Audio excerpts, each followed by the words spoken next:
Now at 10, this is Fox 61, Connecticut's news station. We begin tonight in Plainville, where a prank taken too far by a couple of teenagers was caught on camera. Thanks for joining us for the Fox 61 News at 10. I'm Brent Harden. A front door was damaged and the homeowners are shaken up. Fox 61's Kay Pattyfoot talked to them about what happened. You've heard of Ding Dong Ditch, but have you heard of Ding Dong Dent? That's what one woman in Plainville is saying happened to her door Monday morning. Certainly a rude awakening for Stephanie Norman at her home in Plainville. So this morning at 3:45, my boyfriend and I were woken up to like a crash sound and banging on the door. That banging triggered their doorbell camera.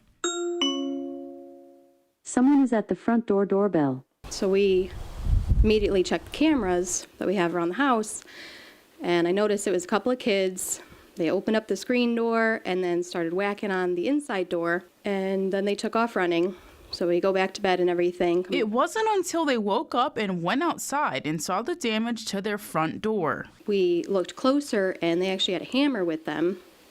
And one of the kids was banging on the door with a hammer, and you can see in the footage that right before he was talking to the other kid about the hammer. Norman didn't want to be on camera because she is still shaken up about the whole thing. It was definitely odd. They chose our house, and again, to bring a hammer into this situation, it was definitely scary. But she says she wants the teens found. We definitely like to have the damages paid for, something to happen, and we don't want it to happen to anyone else, obviously. Norman understands kids will be kids, but since their property was damaged, she wants something done.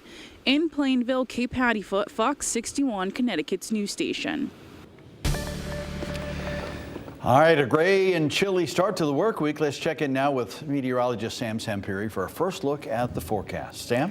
Hey there, Brent. Remember we were looking at the comment last week? Well, here we go again. Thank you, Mike, from Old Lyme. We were showing this again this evening because we have some very, very active outer space stuff going on. Currently, we have temperatures down into the 40s, 41 already now in Torrington, 44 Waterbury, sign of things to come, still 50 New Haven, warmer, of course, down the Connecticut River Valley, and low middle 40s. So our headline is, yes, we have a first frost for some of us for Western Connecticut tomorrow morning. So we're sort of on a weather impact alert for those of you who live in Western Connecticut. Not for everybody, and it's also not a widespread hard freeze. So you can see that we do have frost advisory from 3 o'clock in the morning till 9 o'clock in the morning for Western Connecticut, the inland counties in Southern Connecticut, across New Haven and Fairfield and Litchfield County. But boy, we really we are clearing the skies out. Some very cold air now, the coldest air of the season coming in from eastern Canada. We clear out overnight, but we have to diminish the wind. That's the thing to get the frost tomorrow morning. So you can see we're going to drop it down. Now this is Hartford. So a lot of you are going to be in the mid to upper 30s, a little bit cooler, but the urban centers and the shoreline will not have any temperatures below 35 or 36. So here we are. This is the area where you can get a little bit of frost. I'll be back in a few minutes. We'll detail the rest of the week, and I'll let you know another reinforcing shot of cold air. Will we get a widespread hard freeze? Details in a few minutes. Brent? All right, Sam, thank you. New Haven police have made an arrest in connection to an assault on a jogger last year. Police say Chris Leonel Cruzado attacked a woman with a firearm while she was jogging in the area of Yale and Edgewood Avenue last October. Cruzado is accused of forcing the woman into a wooded area and hitting her in the face. The victim was able to escape and run home. Cruzado was arrested Friday. Police also charged Cruzado in a separate sexual assault case that happened in December of 2018. He's accused of assaulting a woman in the area of Chapel Street and Yale Avenue. That victim told police he was armed with a knife. Cruzado is set to be arraigned tomorrow. Well, Hartford police say they have a suspect in custody in a deadly shooting from earlier this month. They have arrested 43-year-old Elvin Gonzalez of New London. He's accused of shooting and killing 30-year-old Shavoya Rivers of Manchester on October 3rd. Gonzalez faces murder and criminal possession of a firearm charges. Police have not released a potential motive at this point. And 4 people are in critical condition after an SUV crash on Fishtown Road in Groton. Police say an iPhone feature helped alert them to the scene, and it could help you in a similar emergency. Fox 61's Angelo Bavaro joins us from the Groton Police Department with the latest. Let's start off with what happened here. Police say this was a single vehicle crash. All 4 people inside that SUV were trapped and had to be extricated from the vehicle. Here's a look at the damage. The call came in around 1:20 this morning. That crash happened on Fishtown Road near Little Gull Lane. Police say the Toyota 4Runner ran off the road and crashed into the woods. Now, smartphone tech played a part in the response by first responders. Police say an iPhone crash detection call helped alert them to the scene. That's a feature that can automatically call emergency services if it detects a severe car crash. Now, this should already be turned on by default on your phone. So how this works, if a crash is detected, your phone or Apple Watch will make an alarm sound, display an alert that looks like this on the screen, and then vibrate. You can choose to call emergency services yourself, or if you're not able to do so, your device will automatically call after a 20-second delay.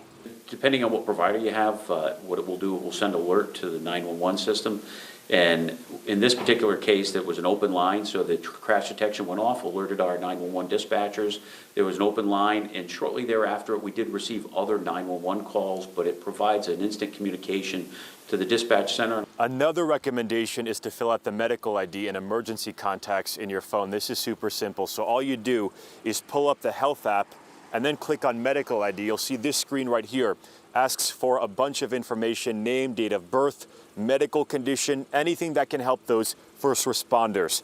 Now at the bottom here, you can also add your emergency contacts, and then you can click share this information during emergency call. And this will help you if you ever find yourself in a similar situation like a serious crash. Reporting in Groton, I'm Angelo Bafar, Fox 61, Connecticut's news station. Well, new details tonight in a deadly motorcycle crash from over the weekend in Bristol. Police say the motorcycle operator, Patrick McCool of Terryville, died in that crash. It happened just after midnight on Saturday. Police say 2 motorcycles were speeding on Farmington Avenue when a nearby sergeant turned around to try to stop them. They noticed one of the bikes crashed. The driver died at the hospital. Police are asking anyone who saw that crash to reach out to them. And new at 10 tonight, New London police are investigating a crash that left 1 person dead. Police say Raymond Getty of New London died after he and another person were hit by a vehicle while they were riding scooters. It happened on Broad Street on Friday. There's no word on the other person's condition. Police are asking anyone who saw that crash to give them a call. And state police have made 2 arrests in 2 separate Wrongway driver violations from over the weekend. The first one happened Friday night on the exit 40 ramp on I-95 in Milford. Police arrested Brandon Murillo of Weathersfield for driving under the influence. He is expected in court later this month. And in Killingly, police arrested Johanna Schultz of Massachusetts for also driving under the influence. Police say she was driving westbound in the eastbound lanes near exit 1 on I-695 just before 5 a.m. on Saturday. Schultz is expected in court next week. Well, police in Plymouth continue to investigate an apparent road rage incident where officers say someone shot at a vehicle Friday night. The vehicle with bullet holes was located in Wolcott shortly after police were first alerted to reports of gunshots fired. Fox 61's Kaylee Collins is in studio tonight after speaking with residents about an overall growing trend in aggressive driving. Kaylee. Well, Brent, it's happening all over the country and right here in Connecticut, too. Rage on our roadways resulting in violence. Those I spoke with tonight say it's even more concerning that guns are now becoming more involved. People in Wolcott are on edge. It's scary. After police found a car with bullet holes at the Cumberland Farms on Wolcott Road Friday night. Too close to home. Too close to home when something like that happens. They say the damage was the result of an apparent road rage that started on Wolcott Road in Plymouth. The driver of the vehicle that was shot at was not injured, and the search for a suspect continues. Though police say that this case was isolated, this is the latest incident in a growing trend of aggressive driving behaviors nationwide. Yeah, a lot of people yelling out the windows and stuff. According to one study conducted by Gun Violence Archive, between 2014 and 2023, road rage shootings increased by more than 400% nationwide. In the same study, nearly 13% of respondents here in Connecticut said another driver got out of their vehicle to try and start a fight. I've seen it happen before, and that's why whenever something bad happens on the road, I just completely ignore it. If somebody cuts me off or something like that, or somebody's driving crazy, I don't say anything to them. I don't even look at them. Just ignore it and just go the other way. Don't get involved. Don't engage with it.